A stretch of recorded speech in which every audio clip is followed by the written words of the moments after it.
Hey, when you see me like this, you know what it means. This is about the Chris Cuomo Project podcast. Oliver Stone and his co writer on his new movie, Nuclear Now, are going to be on the podcast talking about one of the most controversial subjects, one of the most dangerous conversations we're not having about nuclear power as part of the solution for a green economy.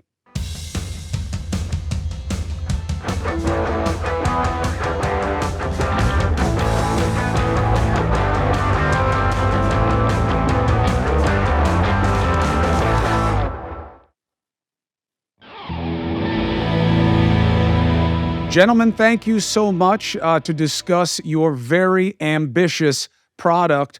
Oliver Stone, let me start with you. Doing a documentary about nuclear power is very ambitious. Why did you want to take on this task?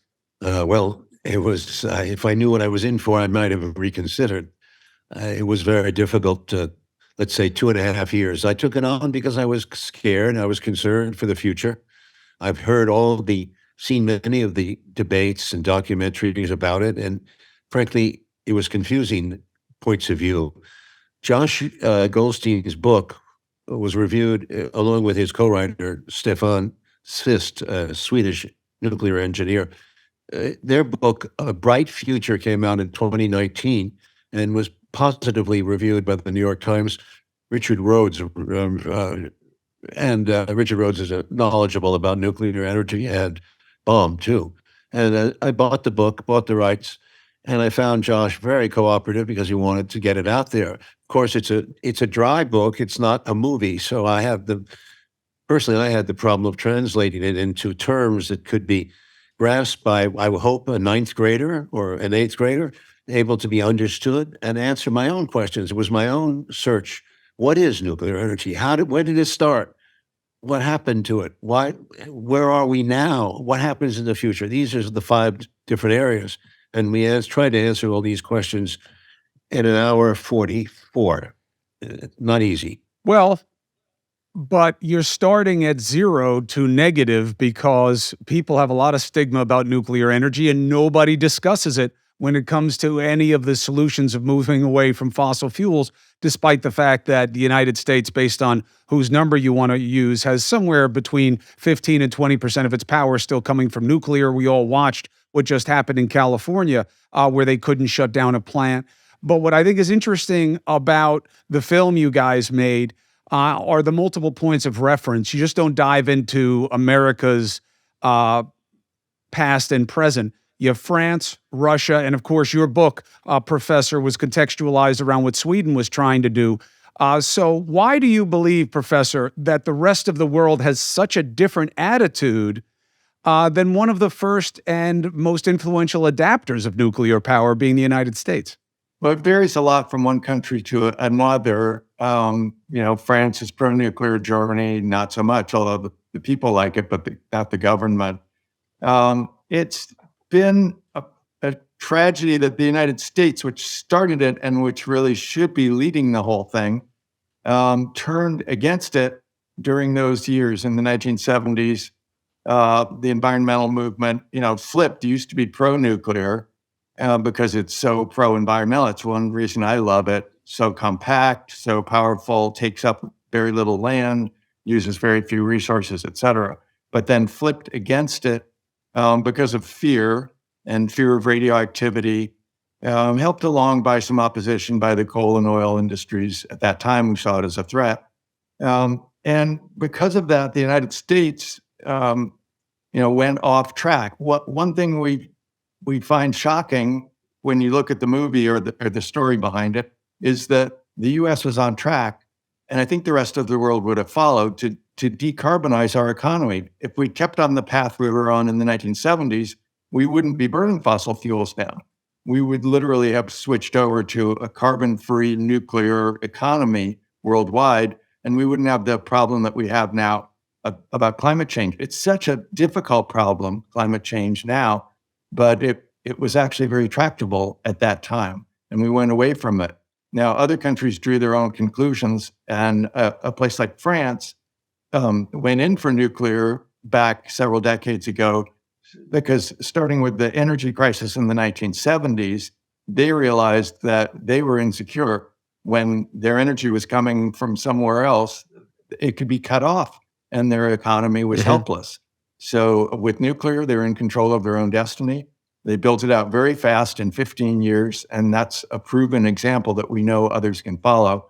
And as our book talks about Sweden, similar thing, build it very quickly, switch over and decarbonize the economy. So this is something that's a proven model the world could follow. Some places are very comfortable with it, but other places, especially where the fear factor has been hyped up by opponents, then not so much. And so, as you say, we're starting out with a lot of fear and we have to dispel the fear. But the point of the movie is not that we have the answer, the program that everybody has to follow, but that we need to have the conversation. We need to put nuclear on the agenda and see what role it's going to play and not have it be a taboo subject that everyone's too afraid to talk about. Oliver, how do you demystify a boogeyman? Well, as you know, my film work has done that to some degree. I mean, I like to go after the lie. There's always a lie in the base of the story, and that lie is propagated again and again. That's what interests me. I guess I'm like to shake it up because this is a lie, and it destroyed a great opportunity. It's a lost opportunity. It was a great moment in time. We don't have respect for what Marie Curie did, and Einstein supported, and Fermi, and all the scientists of that era, of this era, of the World War II era, supported this. They saw the future, and now they still do. When we went around Russia, we went around France, we went to the U.S. to the Idaho engineering lab there, advanced nuclear. Everybody you talk to knows that it works, and it can work big time, and we need it. But the consensus in Washington is positive too. I mean, there's no fight between Democrats and Republicans about it. There is a bipartisan agreement. It's simply the will to do. Now, Biden started out with the will to do, but obviously he had his bill in Congress had other problems, and there's been no talk about it. It's kind of easily disappeared. It's easier for it to disappear and not be talked about, but that's not dealing with the issue. It doesn't have a constituency. Solar and other adaptive, new or green or whatever moniker you want to use, businesses have more developed lobbies, more hands out, and they are more aggressive with the politics right now, solar, wind, than nuclear is. So that's why for politicians, we know that, the only green that's really going to get their attention is, of course, cash. So they're dealing with it on that level. Nuclear hasn't presented that opportunity. But they also have leverage on storytellers like you, professors like you, Joshua, and journalists like me, which is the "are you nuts" pushback, which is nuclear. Are you nuts? Haven't you watched The Simpsons? Don't you know that if it goes wrong, we all die, and that what you have to store basically destroys the planet? I mean, you might be better off breathing coal 24 hours a day. At least it's not going to kill everybody within a time zone. How do you deal with that first from a story perspective, Oliver? And then we'll talk about how you debunk the merits from the mythology. You deal with it with facts. Facts. First of all, you talk about what nuclear is, its origins in the universe. It's always been there. You talk about the heat that comes from the earth, and then you bring it into the new age with Marie Curie and Einstein and Fermi and these people. You explain how it was derailed in the 1970s. First of all, it was brought in the 1930s and 40s during the war, and that was an unfortunate tragedy of history, is that war was going on and it was used for the wrong reasons as a bomb. But the bomb is quite different than nuclear energy, and we try to explain that in the movie. It's not enriched in uranium. It's essentially you have to build to get in the. Josh is much better at explaining this than I am, but that misunderstanding was there at the beginning. And on top of that, there's a huge misunderstanding about radioactive waste. I'll turn it over to a scientist. You describe it, the differences, Josh. And there, Oliver, it's important perspective from you though, because people have sought out, especially, your work, let's say in the second third of your career, because I believe that you have a whole third in front of you, Yeah. of you Well, taking on challenging concepts and making people think about what they thought they knew. So this is a great team. This is why I was so stoked to hear that you guys were doing it. So Josh, in terms of dealing from the perspective, I looked at a lot of the comments about your book. The more sophisticated the person who's talking about the book, A Bright Future, the more deferential they are. And the farther they go towards politics or different agendas, the more boogeyman it is. Whereas, this is just crazy talk. And that's very unusual when it comes to policy, that an idea is dismissed as almost insane on its face. What do you do with that? well, and so if you asked physicists about nuclear power, 80% of them support it. If you ask the people who understand it, people who live close to a nuclear plant, you'd think they would be the most scared, but they're the most supportive. They understand it. And so there are topics like climate change where the people who understand it the most are the most afraid. But this is the opposite. The people who understand it the most are the least afraid. And the people who don't know about it are the most afraid. I mean, it's straight out of the polling data. If you ask people, how much do you know about it and how scared are you? So that's one problem. And then you touched on another, that the nuclear industry doesn't have a natural constituency. It's not like, Wyoming with coal or Texas with oil, or, there's not a place that has an investment in it that's going to benefit especially. And a lot of the big nuclear plants that we have are owned by utility companies, which also own fossil fuel plants.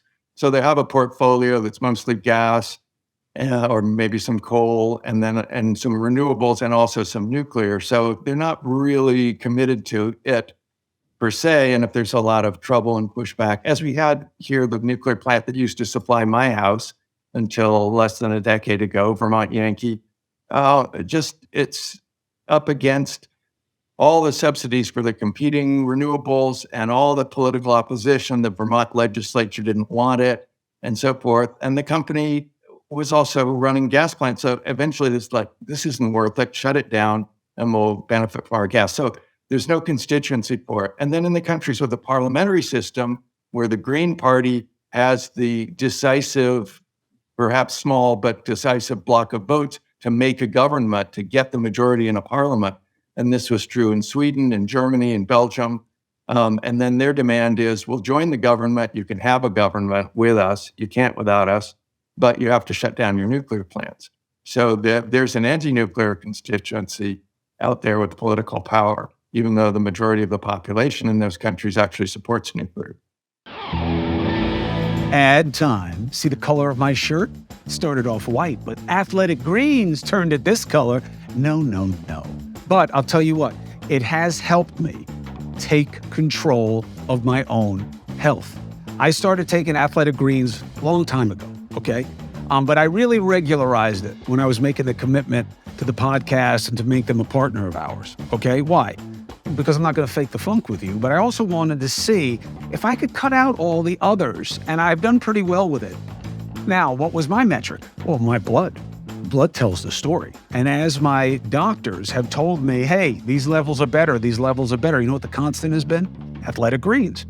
Now, I'm just a regular guy, just like you. I don't have really special needs. Sometimes I needed a little bit more D. Everybody's got low B, all those kinds of things. But one scoop, once a day, in the water, 75 high-quality vitamins, minerals, whole food sourced ingredients. It doesn't have to be in water. You can put it in your shake. You can do whatever you want. It mixes very well. Probiotics, adaptogens. You know how I am about the probiotics and the prebiotics. I'm big on that. There's no shame in my poop game. If you're not digesting things well, you don't feel well. You feel like, tons of people take some kind of multivitamin, different combinations. It gets very expensive.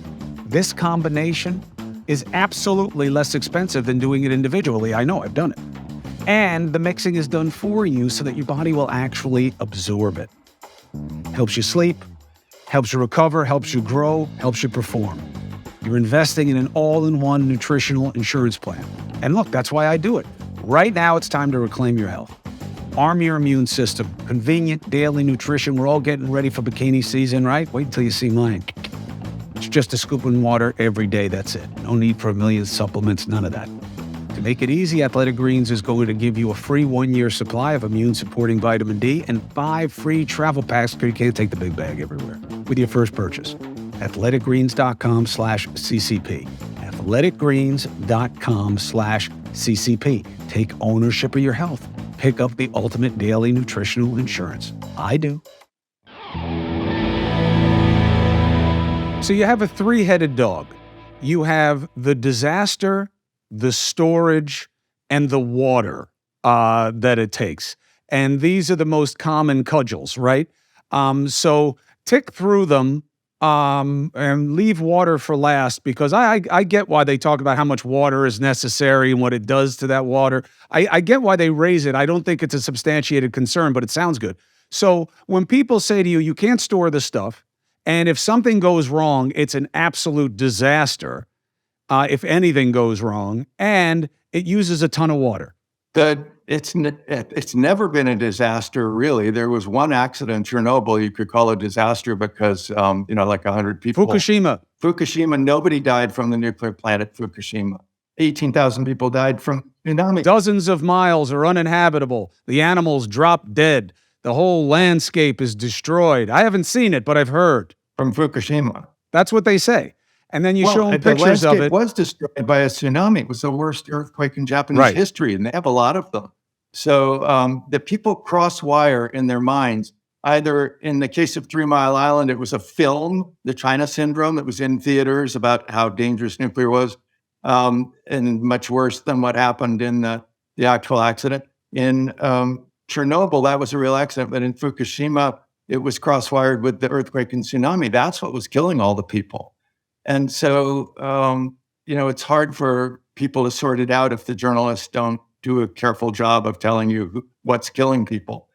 But this idea that when something goes wrong, it goes very wrong, it's not true. I mean, if you look at statistics, as I like to do, numbers, nuclear is by far the safest form. It's at least as safe as wind and solar, and hundreds of times safer than coal, which is still the number one way that the world makes electricity. So this idea of the disasters is just way off base. But what's happened is, so this is not a popular thing for me to say, but I actually believe that if we had more nuclear accidents, we'd be better off, because we would learn to live with them. They'd be like airplane crashes. Oh my God, an airplane crashed and 300 people were killed. And that's a disaster. But we go on and learn from it and build better airplanes. And then we keep flying because it works, it's convenient, we want to do it. So if we'd had that with nuclear power, we would have said, oh my God, Chernobyl, 100 people died. But instead, because it almost never happens, and in the US Navy, which has hundreds of reactors over the years, it's never happened. Never been a radiological incident. And so then that becomes the standard. Nothing must ever go wrong. It must be really dangerous if we're being so careful to make sure nothing ever happens wrong. But if we're going to build out nuclear on a large scale, as I think we should because of the climate situation, there will be accidents and people will die. They do in any industry, but you always have to say compared to what? Coal kills people from cancer, emphysema, heart disease, just routinely. On a good day, when coal is operating perfectly, it's killing people. And on a bad day, nuclear power hardly kills anybody. So that's the disasters. It's just completely overhyped for what it is. Look at the numbers. Look at our world in data. Different ways of generating electricity and how safe or dangerous they are. And storage and water. And the so-called nuclear waste is spent fuel that's come out of the reactor. It still has a lot of energy in it. You cool it off in pools for a while and then put it in dry casks. The cask, I've stood right next to them. The concrete absorbs the radiation. You don't need special gear or anything. They're not posing any danger. They're good for at least 100 years. The short answer is solve climate change first, and then do something with those spent fuel casks. Incidentally, one thing you can do with them is to burn that so-called waste in new reactors. Still got most of its energy in it. Another thing you can do with it, which Finland is doing now, is put it deep underground in repositories. It's never going to hurt anybody. nuclear waste has the unique property that it gets less dangerous over time because of radioactive decay. So, for instance, if you have a dump full of old wind turbines and solar cells that have much less coal waste, these are full of toxic elements like lead and cadmium and there's a mercury that are never going to get safer. Right. A million years from now, they're still going to be dangerous. But with nuclear, after a few hundred years, it's mostly all radiated away and pretty safe. Okay, water is not needed for a nuclear reactor. There are new small reactors that don't use water. I mean, I'll call out Holtec 0160 is a 160 megawatt reactor. They're making a deal with India to roll these out in the interior of India specifically because they don't need a water cooling source. If you're near a water and cooling source like a river or an ocean, then it's convenient to cool it that way. If you're not near them, then you put up these big cooling towers, which people seem to think are somehow dangerous. They're actually the least interesting part of a nuclear plant, but they've become the symbol of it, which is all wrong because coal plants have those same towers if they're not near a water source. So we got these symbols and imagery and fears. It's all cross-wired wrong in our brains, and people don't understand what's safe and dangerous. Other than that, we're really on track. Oliver, the metaphor of someone tilting at a windmill, the man of La Mancha, the idea of being quixotic, that you have a dream but it can't happen. Do you think this may fall into this category and that it's just something that the American culture has decided to move past, no matter what the world does? Well, that's very important. I mean, the rest of the world is crucial. In the film, we say there's 1 billion people who are really, we consider the first world. They have a lot of electricity. That's us, the advanced countries. But most of the world, there's 7 billion other people have limited electricity use, and some people not at all, as we tried to show. So electricity is a worldwide concern, and the need for it is going to go up. We don't know, 2 to 5 times is estimated by 2050. That is an enormous figure. And how are we going to produce that electricity?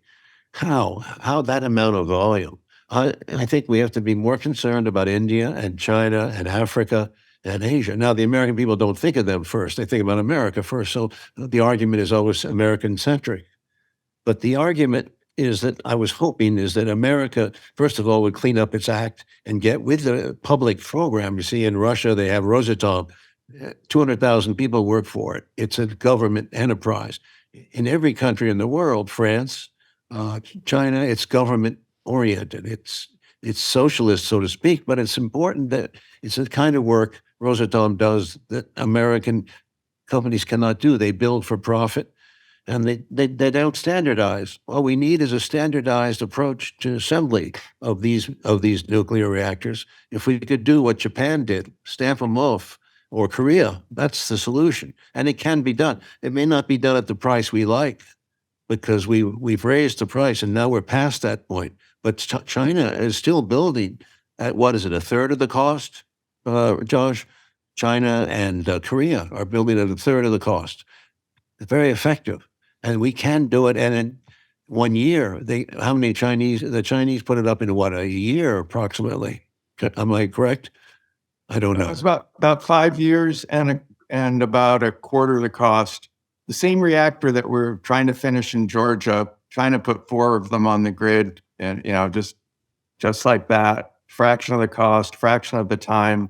It doesn't have to be expensive and time consuming, but it is the way we do it in the United States. As a dreamer, I'm hoping that there's some kind of consciousness that's going around. So we look to another country. We didn't look to France. We didn't pay attention. It's a shame. But maybe we'll look to China if they start doing some things and doing them cheaply. Maybe we can change the way we approach this thing. One thing we could get rid of is some of these regulations, no question. The Nuclear Regulatory Commission, Josh has been against that from the beginning. It was always a bureaucratic item to ensure. But it's easy because to an uninformed electorate, let's say, or just ignorance within any constituency anywhere in the country, if you say that you're going to limit nuclear power, it sounds like you're doing something for the common good. You're keeping people safe, and it's an interesting subject for you to take on, Oliver, because I know as an observer of yours, it's a point of pride that you make a difference in the topics that you take on. You want to move the needle. I And wouldn't. the Yeah. question is, can you move the needle on this when the resistance to it is generationally automatic? I notice in the media, often the journalists will say, and nuclear power, but it's dangerous. That's the first thought in there. They connect it to danger. Uh, it's very hard when you have that kind of mentality, uninformed mentality. Everything's dangerous, but this is less dangerous compared to what? We should always ask compared to what? Compared to climate change, there's no doubt at all that this is we have to get enormous amount of power into the world. How do we do it? Any way we can. If we have to build SMRs in America, which are not going to deal with the real end problem, which is we need a lot, but at least if we build a few SMRs, put them in coastal cities, ship them around like Koreans do, and like the Russians are doing at Pevek, will start to once it starts to happen as a dreamer, it starts to happen. More and more and more people believe in it. And that's what I'm hoping for. Do you That kind expect of it to be relevant in the upcoming elections, Oliver? and I doubt it. I doubt it. It's I doubt it. You know more about the political process than I do, but I hope people would know the difference. You saw the ending of the movie. It's very hopeful. People would know the difference if we were doing it. Oh, if we could cut some of our emissions down, let's say 10, 15%, just start the process of cutting it down. That's what's amazing, that we put in renewables, but we keep putting more carbon emissions in the air. I don't get it. We've spent a fortune. Germany is an idiotic country. They spent billions of dollars with all these renewables, and what happened? Nothing. Then price of electricity went up. And they're building, and now they closed on Saturday night, they closed their last 3 reactors. That's Right. hopeless. Well, you better hope it's not hopeless because that's the whole point behind the film that I hope people get from Nuclear Now. But Josh, here's the problem, Professor, is that there's an easy counter argument, which is that is really in abundance in America, much more than any other natural resource, which is denial.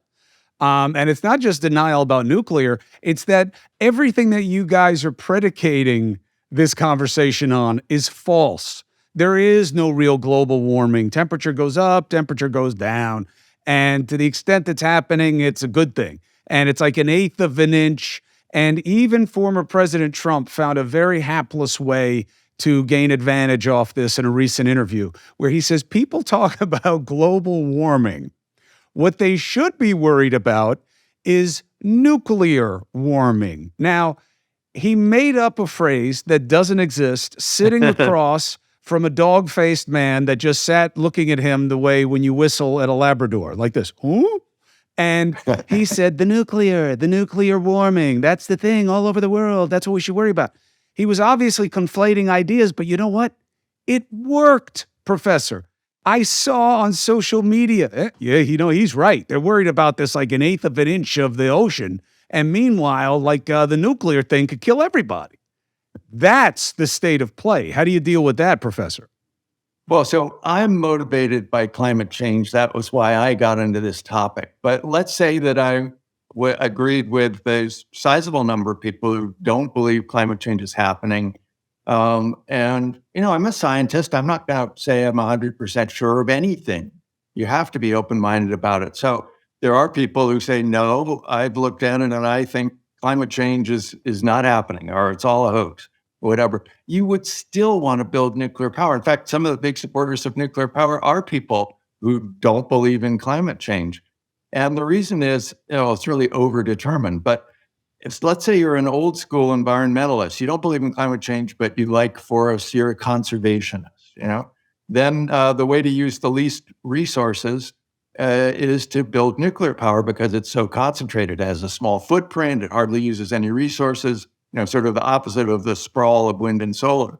And the Sierra Club used to be pro-nuclear power. They had a whole campaign, atoms, not dams. Instead of building these hydro dams and flooding ecosystems, with water and destroying them, just build this little nuclear plant instead. It's much lighter on the earth.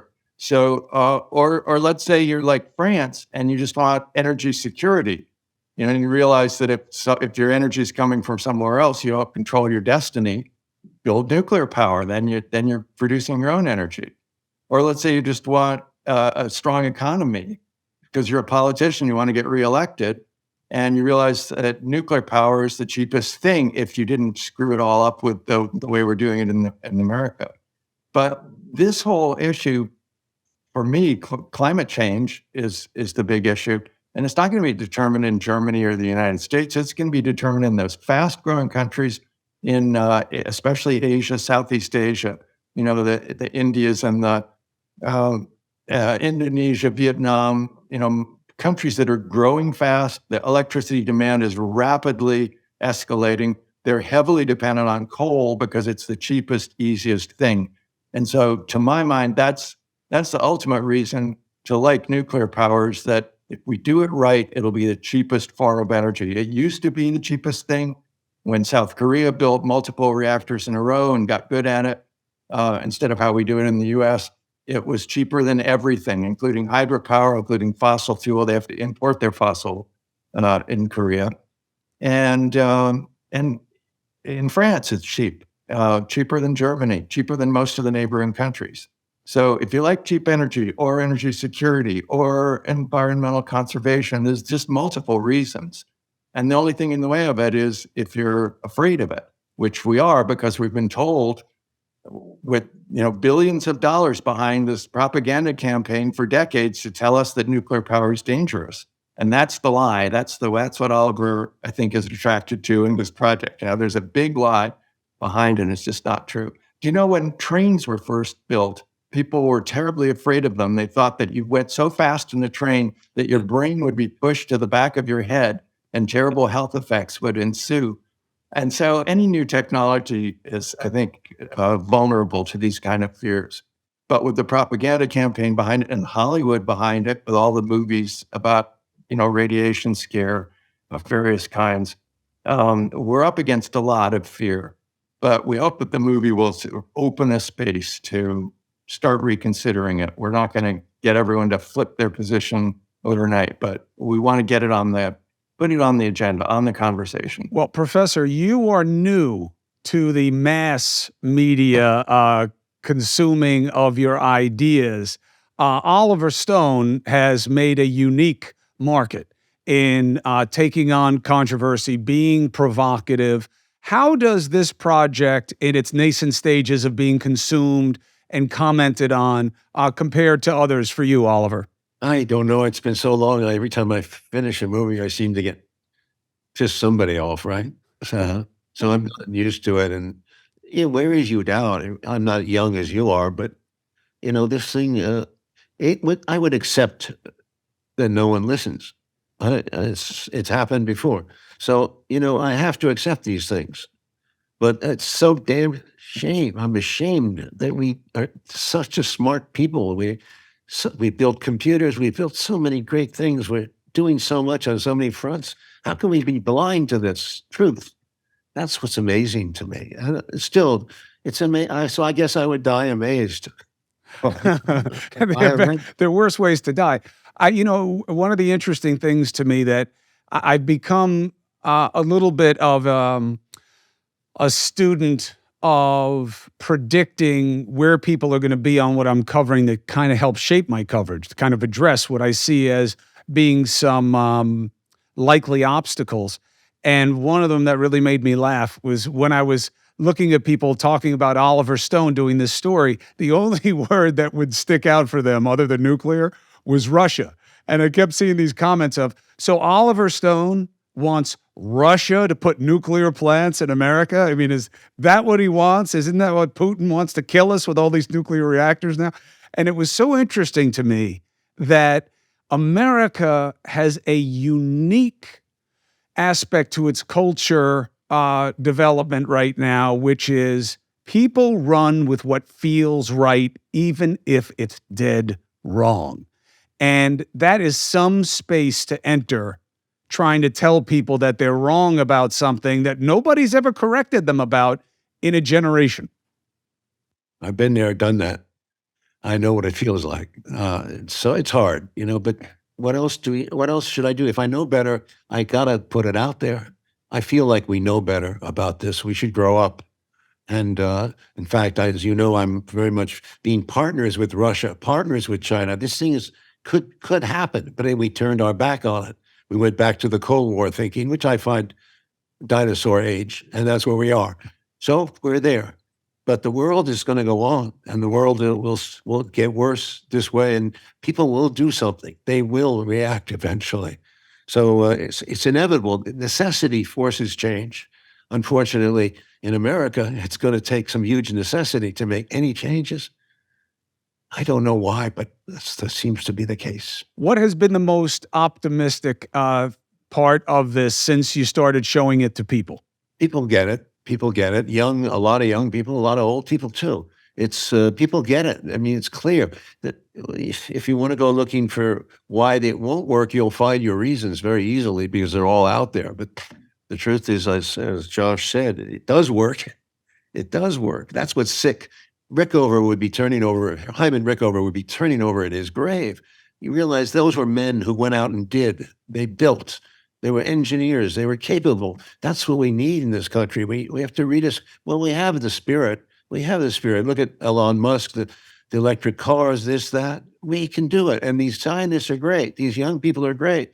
They're finding new ways to combine hydrogen with everything else, which is amazing. Hydrogen can do so much work because nuclear can help hydrogen come into the world and be electrolyzed, right? There's so many uses. Still, the world could be a beautiful place. That's what's amazing. It could be a beautiful place. We don't need conflict. We don't need this pessimism. I guess pessimism is a sickness unto itself. That you felt it in the age of the Black Plague in the 14th century Europe. We've had dark times, and then we've had renaissances. So I pray for a renaissance. Well, look, I think it's a good sign that somebody like you doing this project in such a unique way, Nuclear Now, having Oliver Stone, who's always known for owning his own material, working with a noted professor in this space, that shows an innovation that people wouldn't naturally think is coming. Professor, in terms of what you're hoping this film does most of all, what is it? Open up the space to put nuclear on the agenda so that you don't read article after article that just pretends it doesn't exist. And so that people don't just have a knee-jerk reaction, but can balance with their fears, with the risks, the benefits, and have a conversation. The tagline of the movie is time to look again, not time to do what we say or, time to build Russian reactors or something. That's all secondary. We need to get the topic out of the shadows and put some light on it and get people comfortable talking about it. And that's the number one thing. I would say about this Hollywood thing and Oliver's reputation, I think he did a fantastic job on this. He traveled around the world. He learned all about a difficult topic. I was really impressed with it.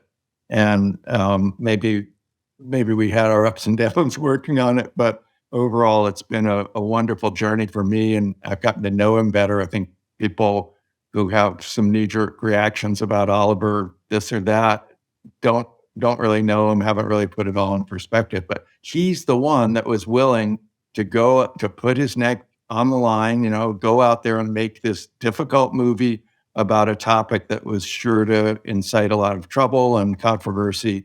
And I really appreciate that he alone among all the Hollywood directors was willing to take it on and do it. So congratulations to him. I think it's a great movie.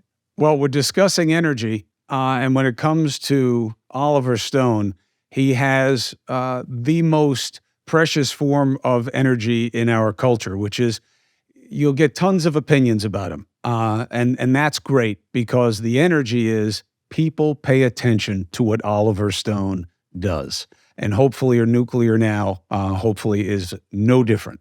And that people give it a fair reading. They don't like it. Let them try to counter it.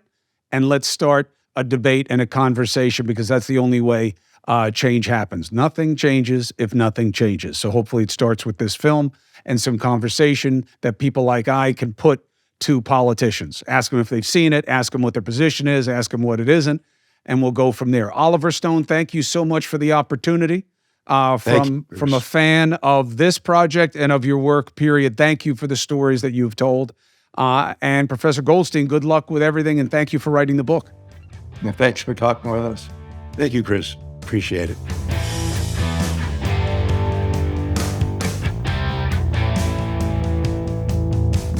Oliver Stone has done a lot of controversial work, but boy, is he taking on a biggie in nuclear now. Are we leaving one of the biggest advantages on the table? Nuclear power. Check it out.